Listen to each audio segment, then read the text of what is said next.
I'm Carolyn, and I am the Marketing and Sales Director here at the Lantern of Chagrin Valley Assisted Living Community just outside Cleveland, Ohio.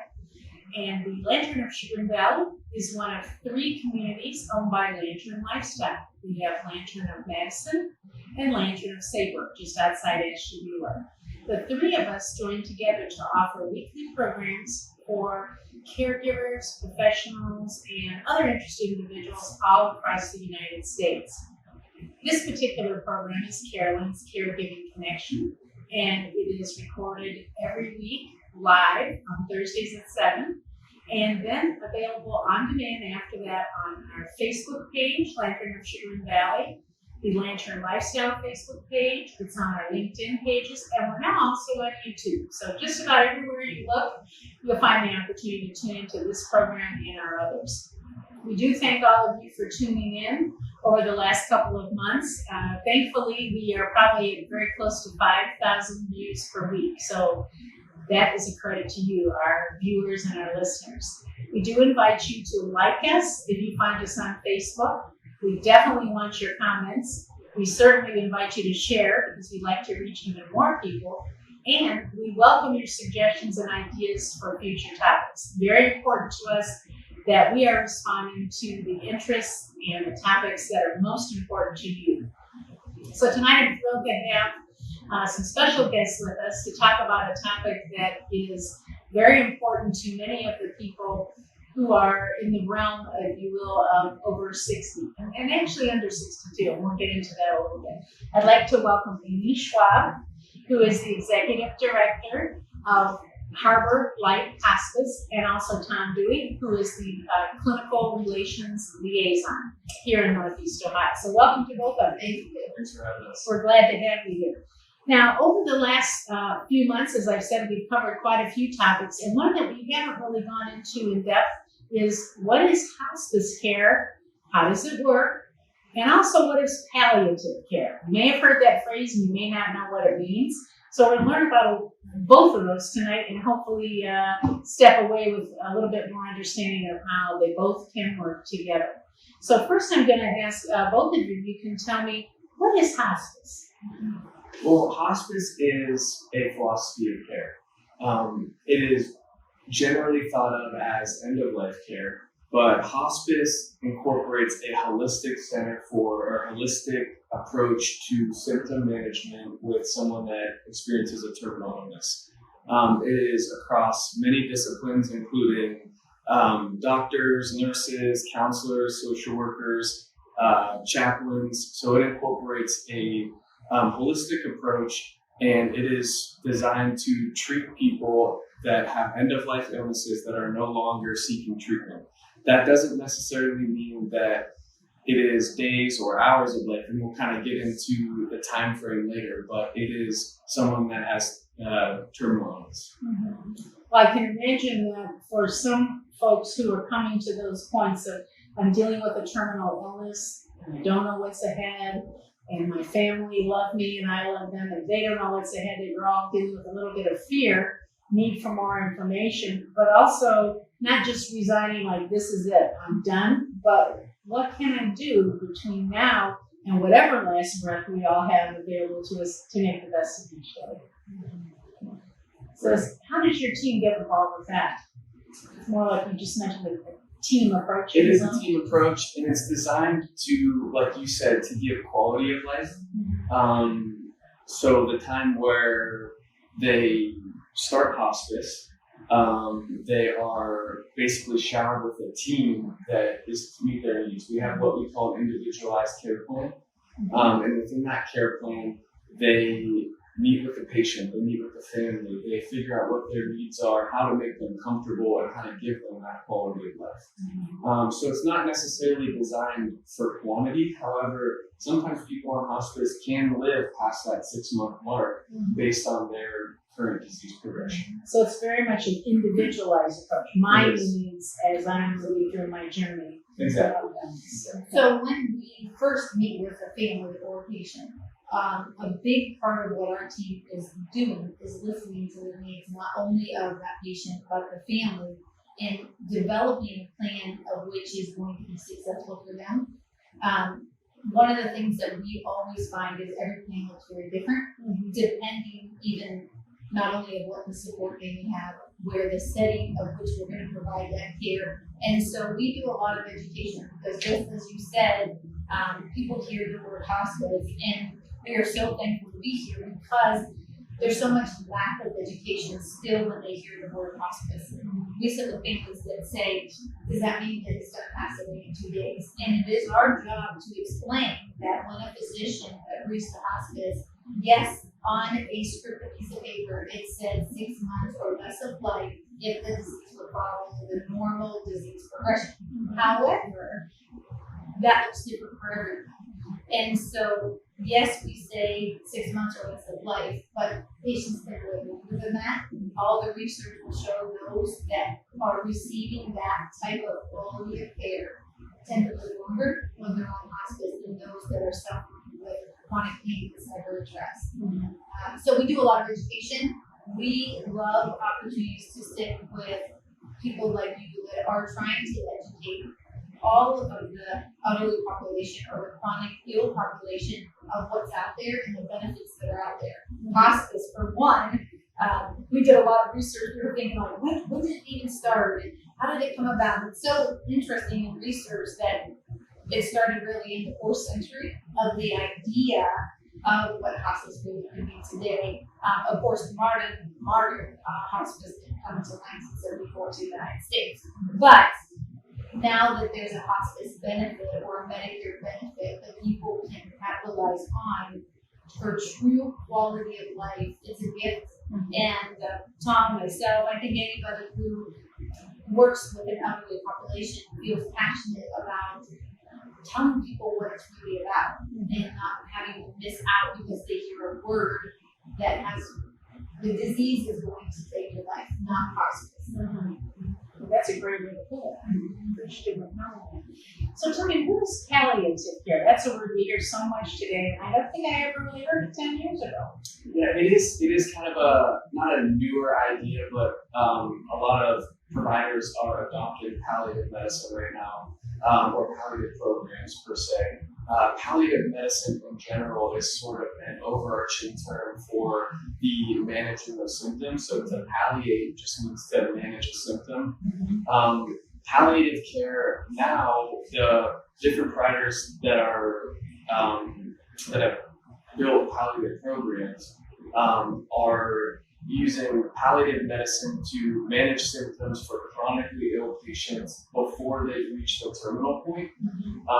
So it could be that you're still fighting cancer or any type of other terminal illness with chemo, with radiation, any type of aggressive treatment, or still getting therapy. And you can get palliative care on the side of that where you're still getting your symptoms managed, both medical, physical symptoms, as well as behavioral, emotional, and spiritual in the palliative program.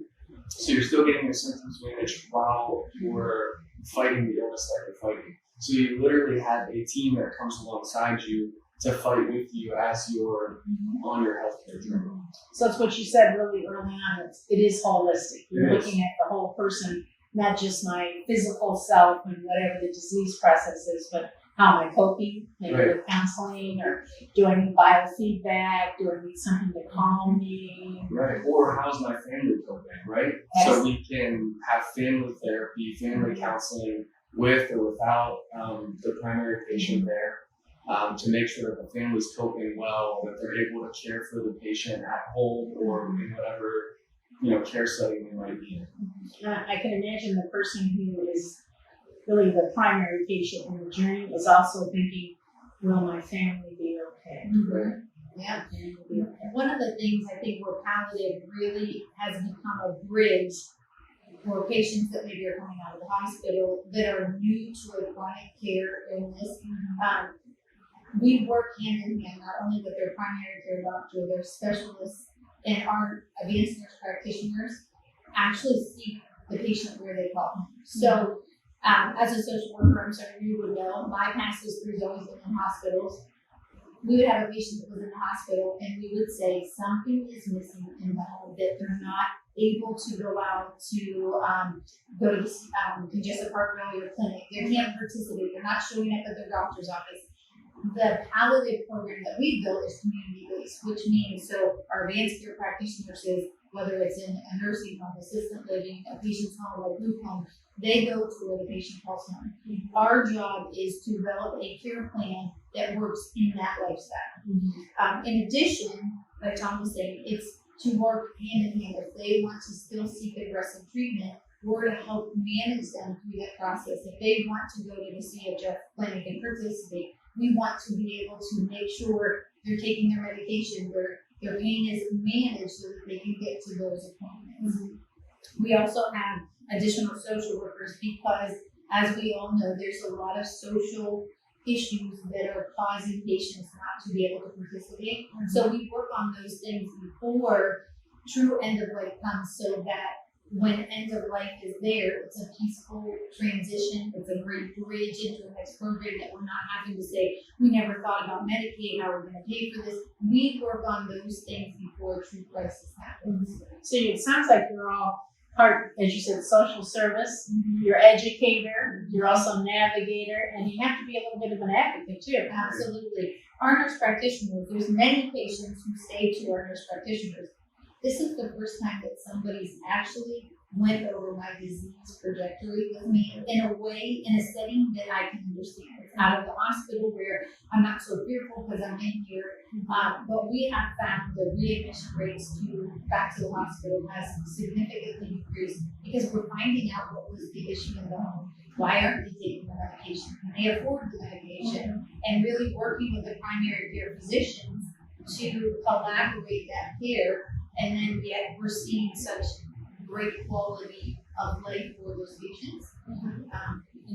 It's been a very successful program. And with someone that's under palliative care that has a chronic illness, they probably have a lot of specialists. So what's great is that our nurse practitioners can come in, they can look at all of their medications from many different prescribers and specialists. They can organize them, they can be the contact person for the patient across a myriad of different healthcare options, and they can help them coordinate that. And they can make sure that they're getting the care that they need at home. Well, I know just certainly for the patient, but definitely for family members, trying to manage phone calls, getting a hold of someone. Perhaps I'm still working myself or managing other family members, children, even adult children, or what have you. It can be a handful. We see that here at the Lantern with the daughter or daughter-in-law. They still have children in the home. They have a spouse and still dealing with perhaps an older loved one and trying to work at the same time. So just trying to manage the logistics of information flow and services and access can be quite the burden. People and caregiving in and of itself can be a full-time job. It's just the amount of emotional, spiritual, and physical taxing that we see some families go through.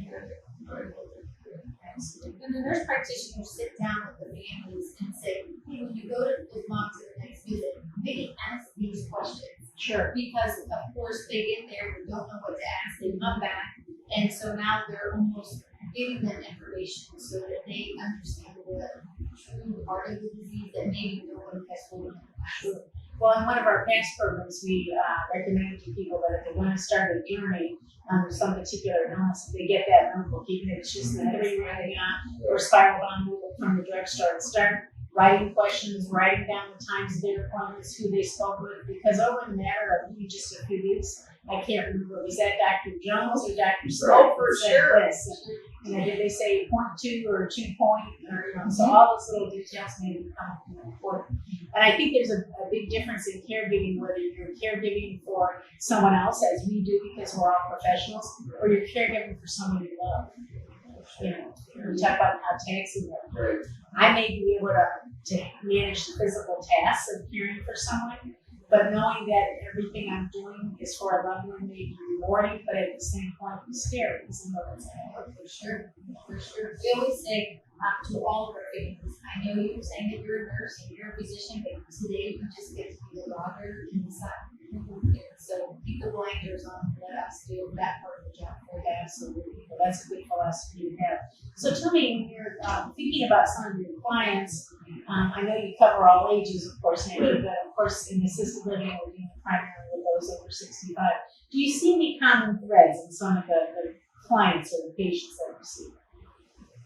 From a disease standpoint, Or anything, like they're looking for to just have the best day possible kind of thing. I would think that's very common.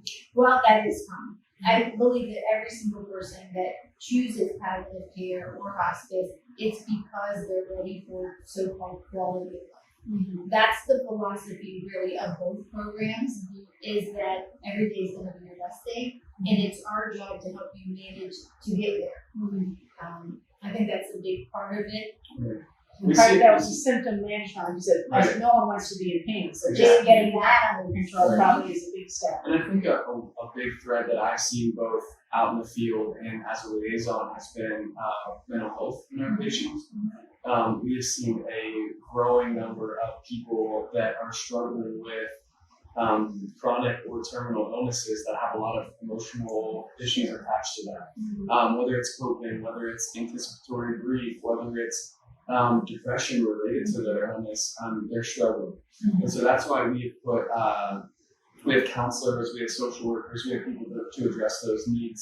So we've seen that's like a big thread throughout most of our patients. And that would be something similar we see at the Lantern communities, that the persons who live here may have feelings that they want to express to someone, but they may not want to share those with their loved one because they don't want them to feel that they're not doing well or to take on their fears. They don't want to be a burden. Yeah. For sure.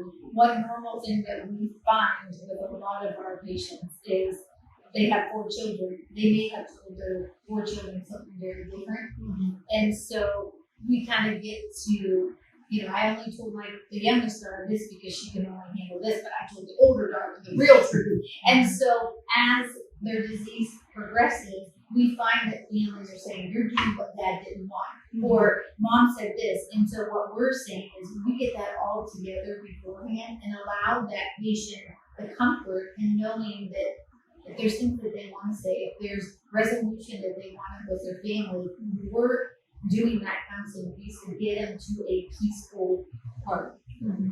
One thing I've learned over the years, and it's not an easy thing to learn, but not everybody had the Leave to Beaver as the inherent life.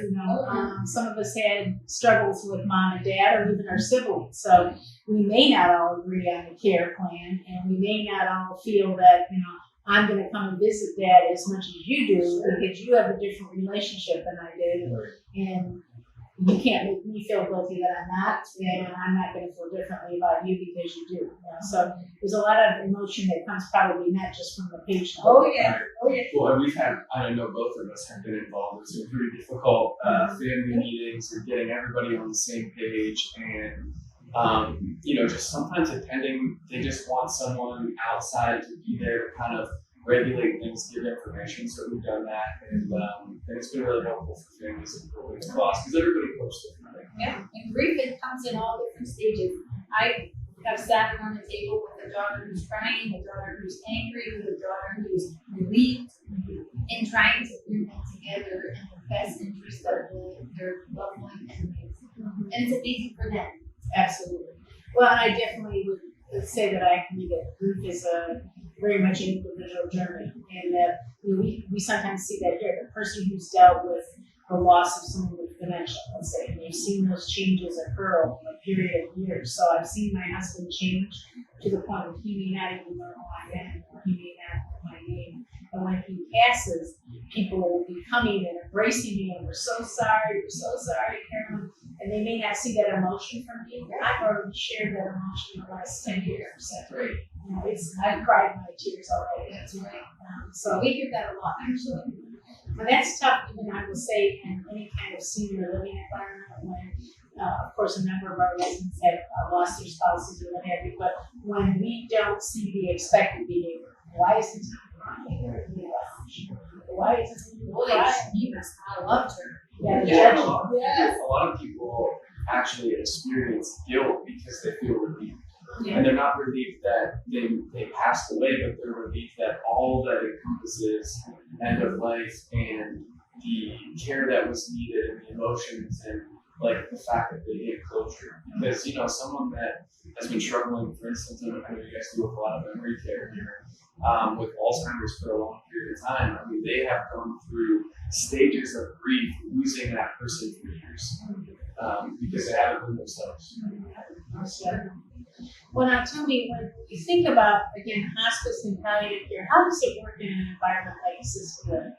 Well, we provide the same care in an assisted living, nursing home, anywhere that we provide it. They would get the same services, which include regular nursing visits multiple times per week from different types of student RN and LPN that are on our staff, nurses, aides, chaplain, social worker. It also depends on, obviously, the restrictions with COVID-19 right now. But the assisted living or whatever type of long-term care facility, they would continue to provide all of the care that the resident would normally get.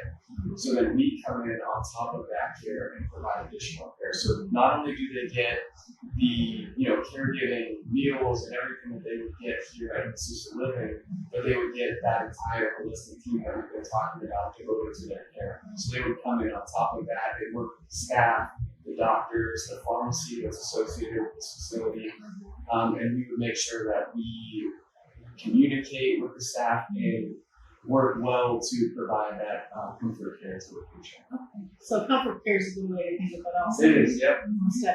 So tell me, when we have palliative care for your group, does that include things like massage or music or art, those kinds of things, or just more physical care? Under palliative care or hospice? Well, you know what? Okay. Please So educate me. under our palliative care, Yeah. we have 2 individuals that work. We have a nurse practitioner, advanced nurse practitioners, and then, well, actually 3. We have a palliative physician as well as the social work team. Those are the individuals that start the level of care for palliative. Mm-hmm. Once the person or individual progresses over to the hospice care, we have all kinds of specialties. Right. We have volunteers. We provide whatever that patient needs. If it is music therapy, if it is sometimes or PT, OT, whatever is developed in that patient's individualized care plan. Mm-hmm.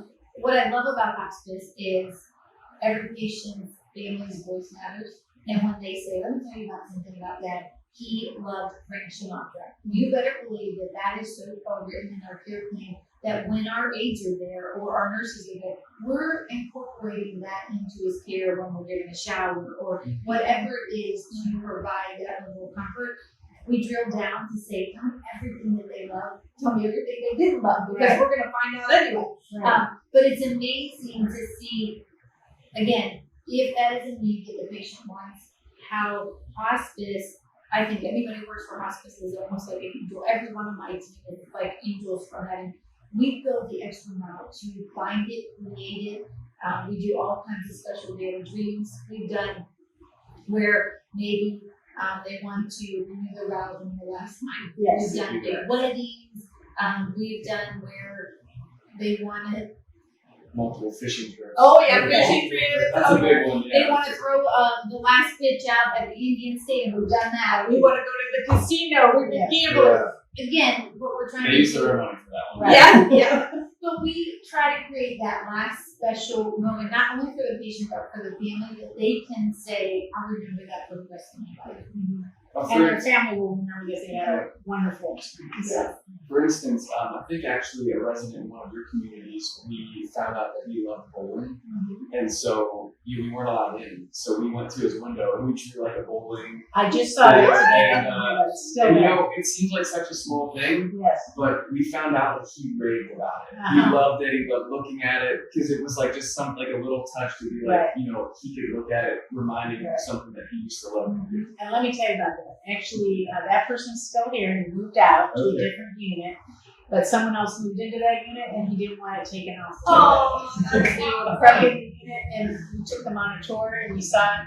And I didn't know that story too, but when we saw the picture, he said, "I love that, and I just want to keep it." Oh, so we kept them. So now, tell me, is there something that we could say? Is there such a thing as an average length of a case? I know 6 months or less kind of is the guideline for hospice care, but do you see any kind of trend there or not?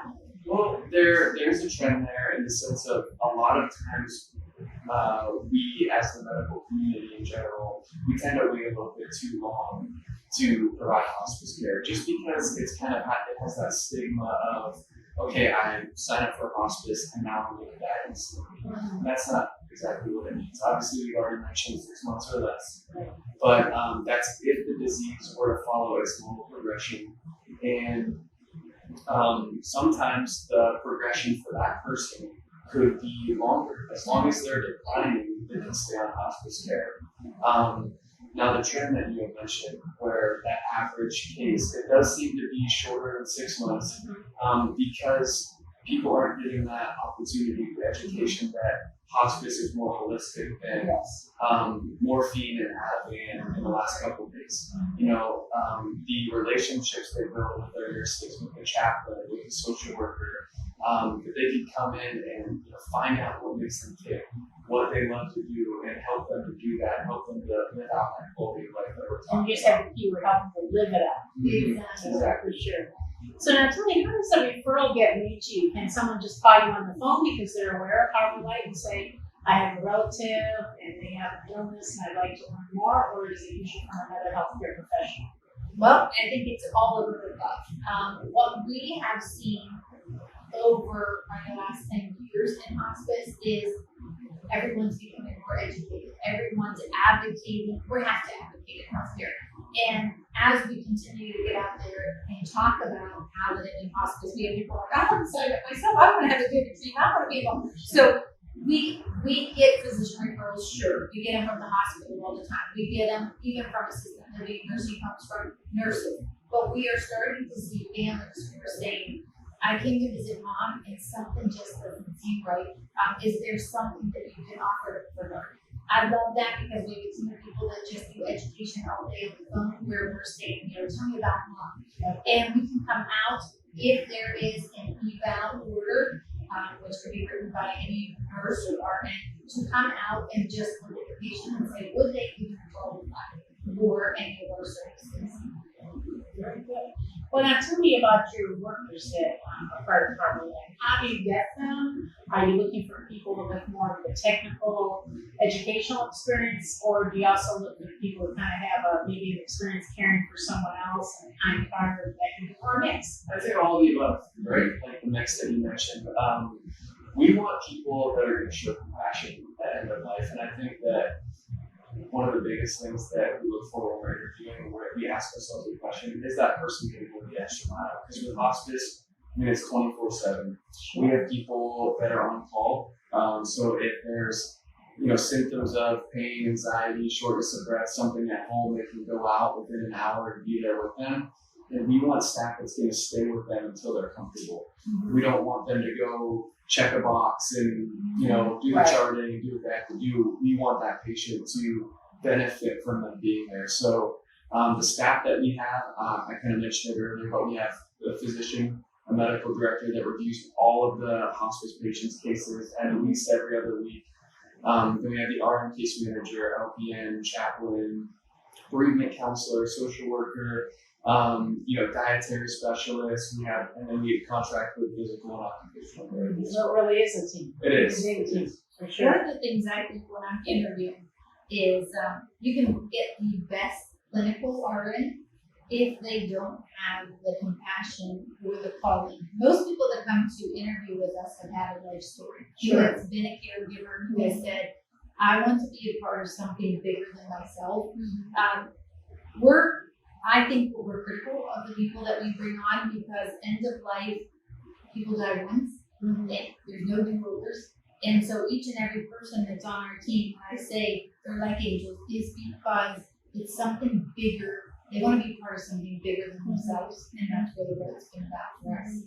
So, like you said, it's not the 9 to 5. We're not making bridges at the factory. How do you help your staff? Because it's an emotional journey for them too. What do you do for your staff, and what do you do for some of your family members to support them?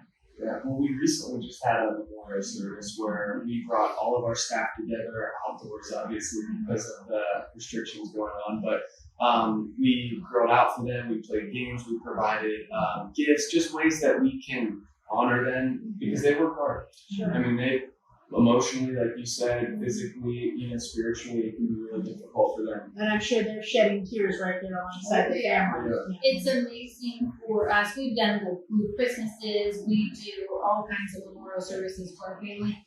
Internally, we have the memorials where our staff can go around and say, "Oh my gosh, remember this story about Mr. Jones?" And honestly, we do cry. We laugh. We celebrate their life. But in this profession, I do believe that our hearts are big. We are sad when the families are sad. We're sad when we love these patients. So we try to do a lot of self-care through the whole COVID. We had our chaplains. They each have taken a self-care Monday and they have presented to the group. We allow them to take 1 hour to take that time to get blessed, to start their week the right way. We're just always looking for what other self-care can we do internally so that this is the job we can do for the next 30 years of our life. Burnout and compassion fatigue are a real thing. Oh, well, I had a personal experience with hospice last year with someone that my husband and I watched over, and he ended up in a hospice facility for just a few days. And I was so touched because it was literally Christmas Day and the day after Christmas, and these people were there caring. And when he passed away, they were so kind to us, and they didn't know us. I mean, literally, we'd only been there a few days. So I was so impressed by the philosophy of the people in general. They were that caring and kind of people that they didn't really have a relationship with. It was a very short relationship. And I believe that's 100% who we are. Mm-hmm. No doubt. So is there anything that you would like to add? Tell us a little bit about Harbor Light and maybe where you see things going. Certainly with the numbers of people who are older increasing, I would think we're going to see an increasing demand, for more services that are supportive and educational for families and patients. Well, Harbor Light, we're blessed. It is privately owned. It's exciting that we've been in business for 26 years. We're in 9 different states. I love the fact that the owner really started at ground level. I talked to him today on the phone, who's passionate about what we're still doing, trying to compete. People hear hospice and be like, "Oh yeah, I just want hospice," not realizing there's so many hospices that you can choose from. Everyone has to provide a Medicare value. Every hospice has something that makes them special. I think what makes us special and where we see it continue to go is meeting exceeding everybody's expectation. What an assisted living used to be 20 years ago was not what it is today.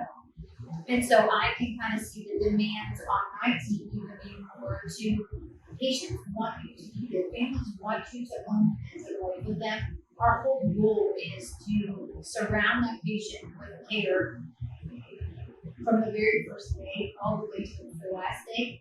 And it continues to increase as the patient declines. We have programs that, okay, now we have to go every day to see the patient. Okay, we have to spend more time. But I can see as, this is just how I look at healthcare, it's going to continue to go that way. I think that the expectations of healthcare, the demands of healthcare are going to increase, but end of life is never that important. So I can just see it continuing to build and expand what it once was to what it is now.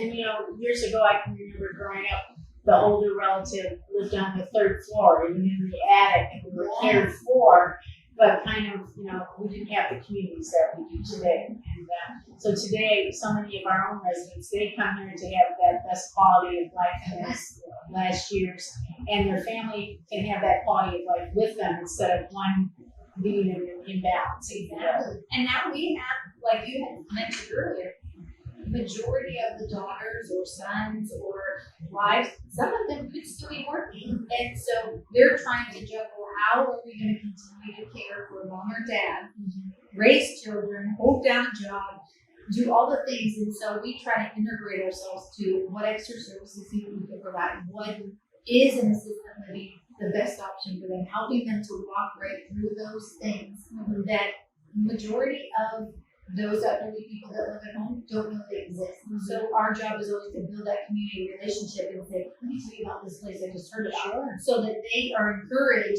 and us to say, oh my gosh, we have a friend Carolyn, we love her, and all of a sudden they're like, I want to go there, if you like her, I like her. Yeah. So we build that bridge for patients in order to get them that true best day every day. Well, we actually have somebody that I spoke to on the phone the other day, and the way they learned about us was through a fireman who had been coming to the home to see their particular, every time they had an ER type visit. And he spoke highly of it. So word of mouth goes a long way. And we've spoken on some of our past programs that with the aging of the country right now, in just a few short years, over half the people in the country will be over age 50, and over half of them will be caregivers. And as you said, if we're 50 and we're a caregiver, most likely we're still working and could have children and even grandchildren. You know? I'm over 65 myself, and I'm still working. So, you know, when you think about that, and I don't have any little ones at home, but it would be very likely that I could have children or grandchildren and still be caring not only for my older parent, but the next spouse. So you've got all those different dynamics going on. So I want to thank both of you for being our guests this evening. And I hope you'll come back. Oh, we'll come back. All right, very good. So tonight our topic was, what is hospice and palliative care? And I hope we've given you some new insights as to what they both offer, whether you're in your own home or whether you're in a community such as ours at the Lantern of Chagrin Valley. We hope that you will, again, follow us on our social media platforms like Facebook, as you're doing tonight. Please give us a like, give us a share. Please add some comments, and certainly send us your questions. If you would like to know more about Harbor Light Hospice, how can they learn more? Well, they can get in touch with our office. We are located in the Cleveland area, and Highland Heights is our main hub here in Ohio. Or you can go to harborlighthospice.com. Our phone number is 440-386-2500. Okay, very good. And I'll make sure I put that in the comments also for those of you that are following along. We do also want to hear from you. So if you have different topics that perhaps we haven't touched on as of yet, things you'd like to know more about, please let us know. And if you have a speaker, another healthcare professional, someone that's touched your life, and you think they could help to touch the lives of others who might be watching, please also let us know about that. We thank you for tuning in, as we do each week, to Carolyn's Caregiving Connection and all of our other programs at the Lantern Communities. We look forward to seeing you next week on Thursday at 7 p.m. And until then, I send you my best for today and always. Thank you.